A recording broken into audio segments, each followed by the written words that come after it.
Hi, and welcome to this week's episode of the Retirement Readiness Podcast. As always, we have Tim Regan, the founder and wealth partner at Prairie View, and I'm Katie Umland. I don't know if, are we ever going to get to a point where we don't maybe need to say that every time? Well, hopefully we just keep getting new subscribers. We have to always introduce ourselves, right? So this week we're talking about longevity planning, and we're going to just keep it super basic, kind of cut all the jargon. So keep it simple. Focus on you, right? That's right. Focus on you.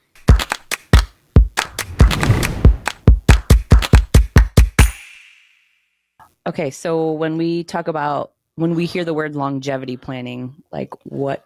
Well, this episode is really looking forward to because I was thinking about it's kind of a culmination of some other episodes that we've already done where we talked, if you remember, about with Dr. Jake Alec about how do you keep your body moving and healthy and that kind of stuff. And then we talked a little bit about how do you have longevity and plan for those things with Nick when Nick Becker was on the show. And then we talked about annuities and how do you do annuities. And even last time with you and I talking about how do you maintain purpose and those things. So I think it's all kind of leading up to this conversation around, okay, now what happens if I do have that long life and how do I live life and all that kind of stuff. So I think it's always people are, oh, I want to live to 150.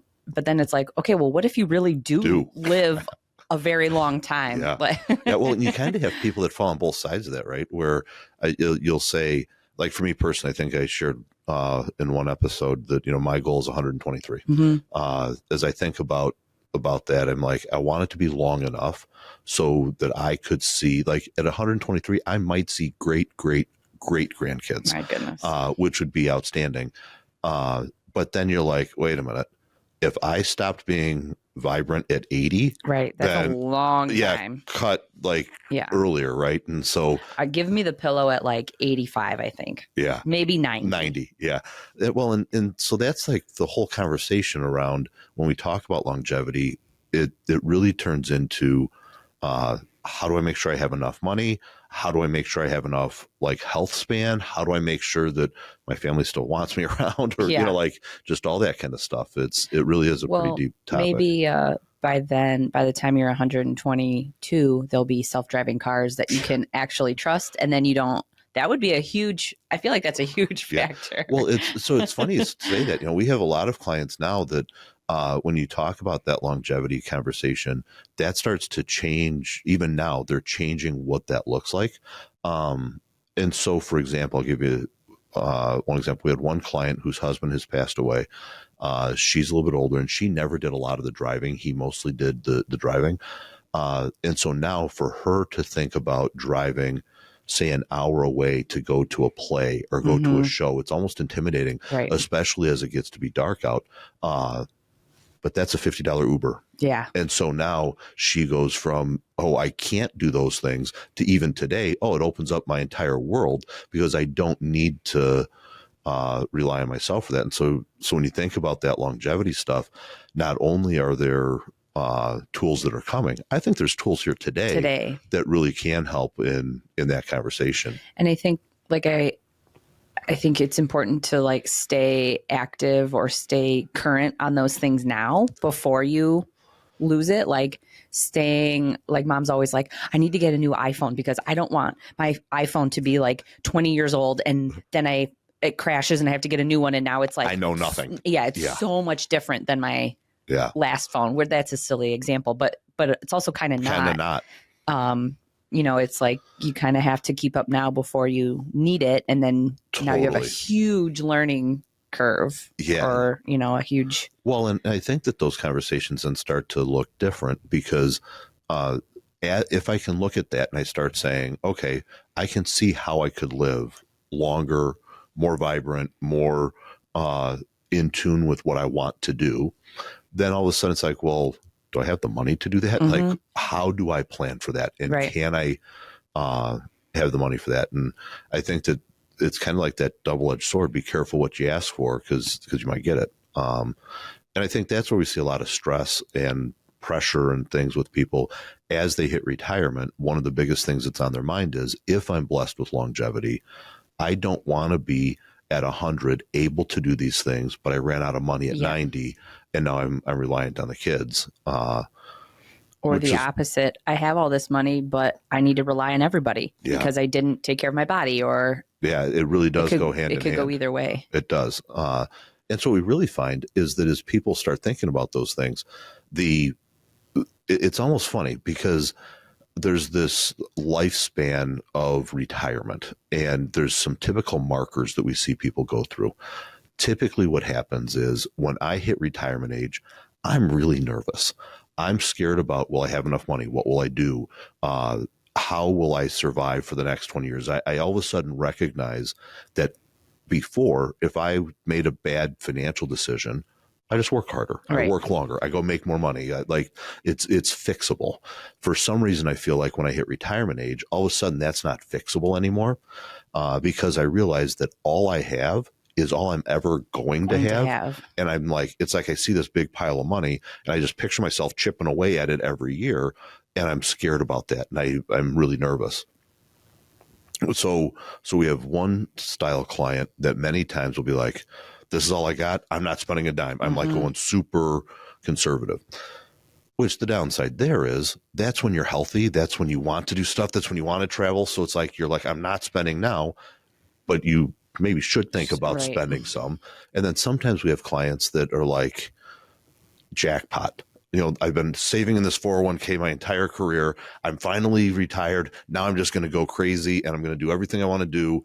And all of a sudden they're like, I'm spending too much. And so it's like finding that balance. But what usually happens in that trajectory is for the first probably 5 years or so, clients are nervous about, will I run out? Once they get past that 5-year mark, and it's gradual, but around 5 years, they start to settle in and start to feel confident in, oh, I do still have this money here. And instead of it going down, it actually grew a little bit, and that kind of stuff. But then by the time they get to be in their mid to late 70s, they usually start realizing, I'm never spending all this money.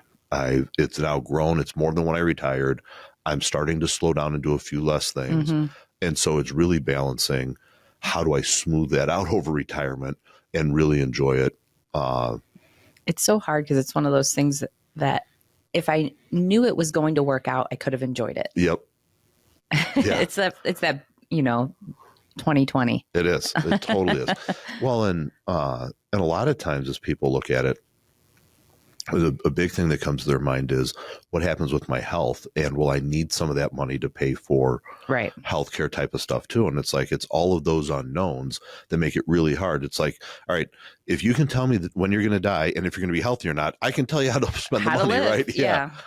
But unfortunately, just don't have those things. And I feel like it's probably every person specific, where I'm thinking about Alex and I's situation, and he would rather, well, probably both of us, but we're more on like the safe side, I guess. So we would rather do less and feel confident that we'll have a little bit more to play with, or, be a little bit more secure. For sure. Where some people are probably like, just like you said, oh, hey, I got a little bit of an egg. It's really crazy because there's even times when we'll sit down, because my personality is such that I'm probably somewhere in the middle. It's good that we have Sarah in our house because she helps to rein in some of my, I have the mindset of, well, yeah, if you want it, you go do it. And then we'll figure out how we're going to earn more, or we're going to build more. We're going to, whatever. I'm not, a lot of times people think, because I'm in this business, that I'm like budget conscious or money conscious or whatever. And really I'm not like what's at a all. Budget? Yeah.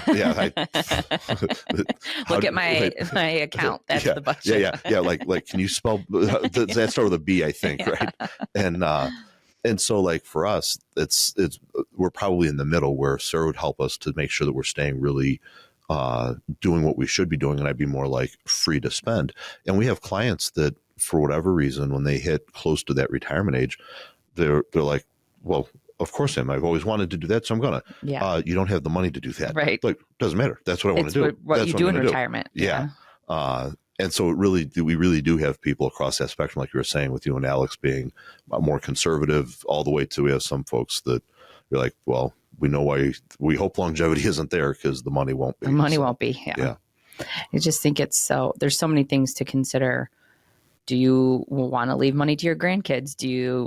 Are you planning on living with one of your kids when you age? or are you planning on going to a facility? Like there's so many. Well, and I think that's where the specificity of it comes in for each person, because everybody's got their own idea of what they want. And it's like, so as you start going down that path, it's really hard sometimes to know what those priorities are.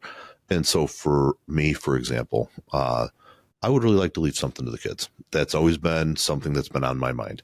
And so when Sarah and I were young, we were probably 23 at the time, we both took out life insurance policies on our lives with the idea that we knew even if we spent every other dime that we ever had, the kids would get something. Yeah.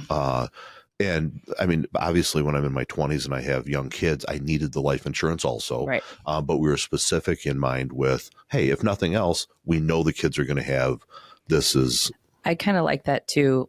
Personally, I feel like that kind of gives you, permission almost to spend more, even if it's with or on your kids. Yep. Then at least you feel like they're covered. And like you said, even if I go through all of it, then at least they there's still have here. something. Yeah. And I kind of think of like it, when we think about like kind of that longevity problem, if you will, I kind of think about it like your portfolio and diversifying some of your strategies. So for that, for example, with that, one of our priorities was, can we leave money to the kids, or we'd like to? Okay, so we diversified our holdings, and so we're going to have a life insurance policy for that purpose. I mean, it's just in my mind how I think about it, which also, by the way, is building cash value inside of the life insurance. So if that was the wrong decision, it's undoable. I can always say, oh, all right, well, I guess we needed the money more, so we're going to take the cash value that's built up. But then I think about it too, like, is this problem set? So one of the things with longevity is, do I leave money to the kids? Okay, here's how I can do that. The second piece to the longevity problem is, what if my health fails? Oh, well, let's come up with a strategy specific for what if my health fails. Well, if I take care of those things, now whatever's left, I can have fun with, right? Mm-hmm. I can now go out and spend because I've thought about and been intentional with some of those other problems.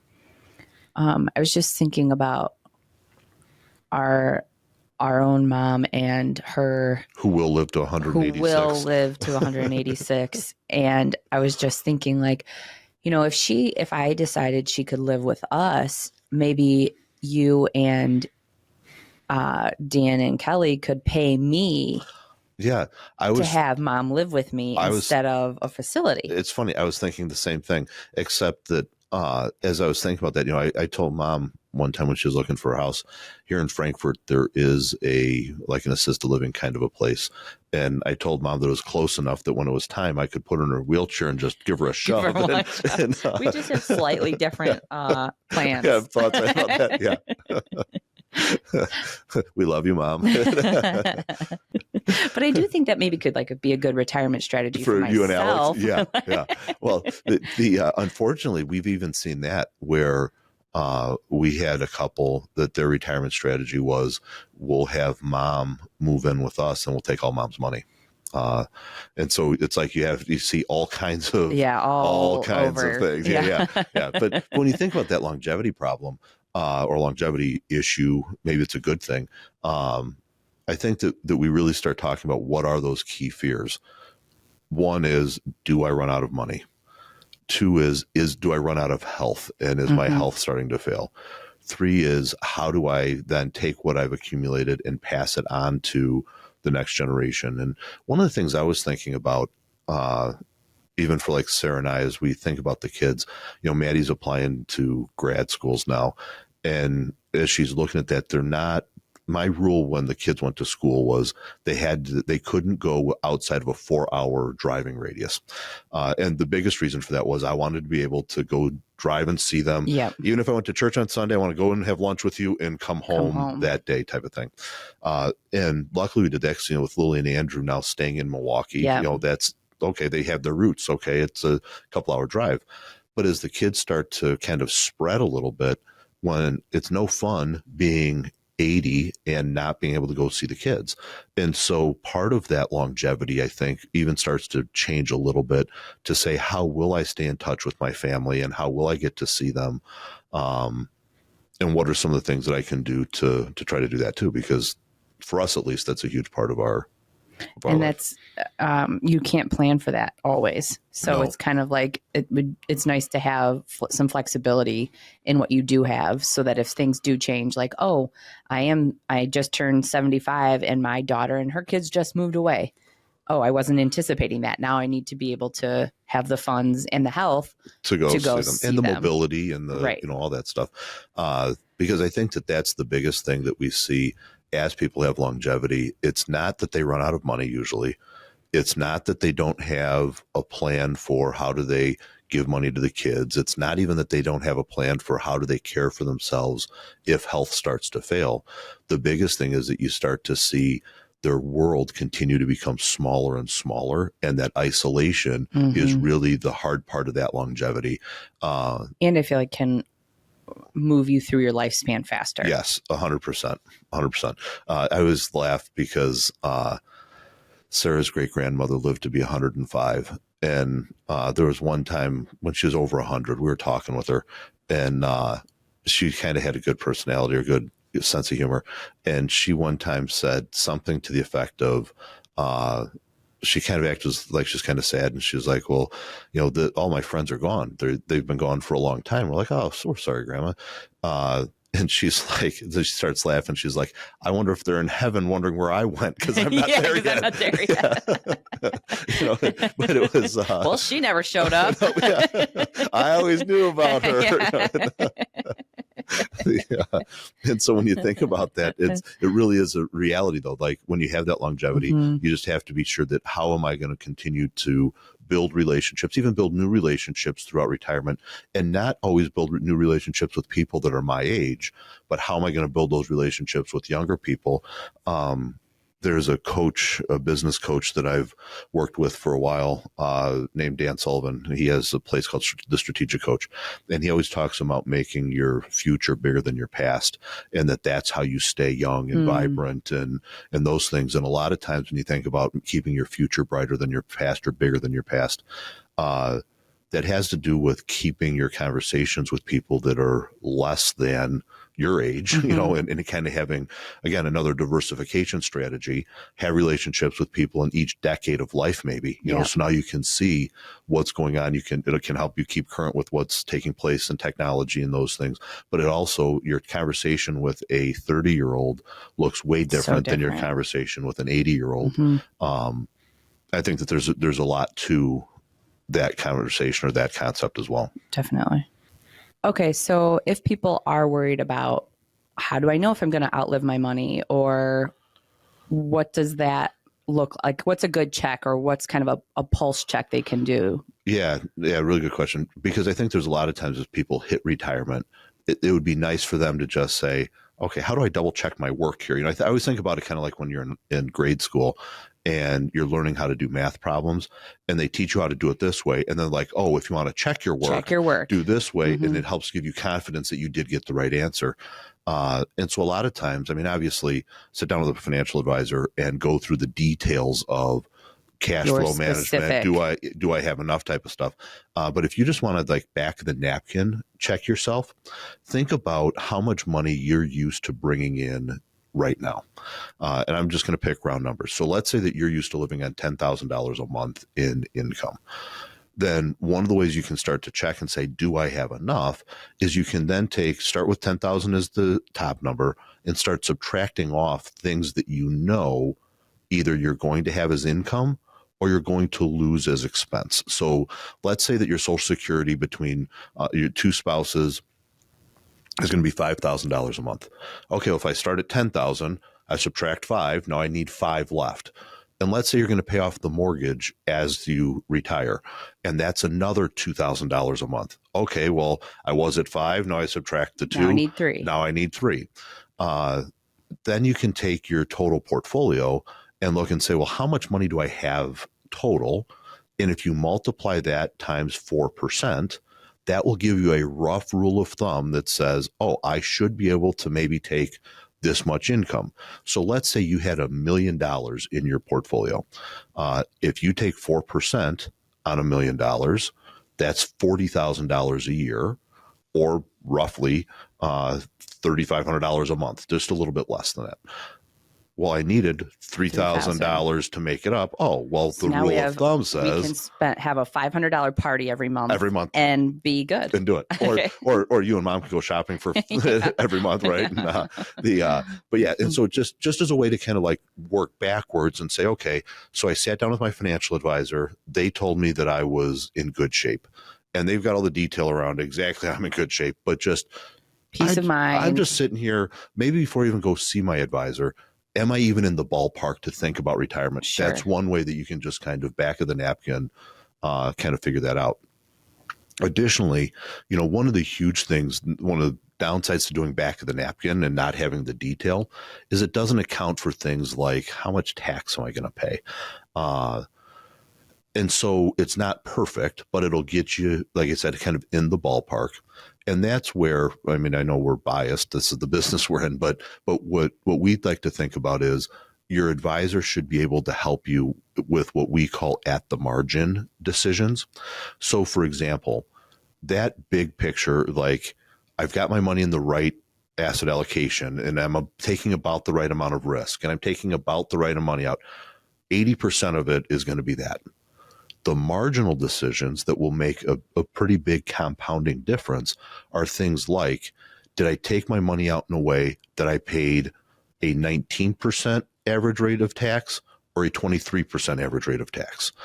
That doesn't seem like a lot, but it's those decisions at the margin that really compound into all of a sudden I was going to run out at money at age 90. Those marginal decisions have me so I have plenty of money till age 100 or and I feel whatever. like those are the things that like just Joe Schmo at home isn't savvy on. Yeah. Like they're not used to that. That's right. Not their business. That's not something that they would even have. Not their business. Yeah. The analogy I always like to think about with some of those things is, I think about our uncles. They're both mechanics, and I am mechanically declined. Some people are inclined. I'm declined, right? And so when I think about that stuff, for me to think about what it takes for my car to run, I have a broad idea. I have a general idea.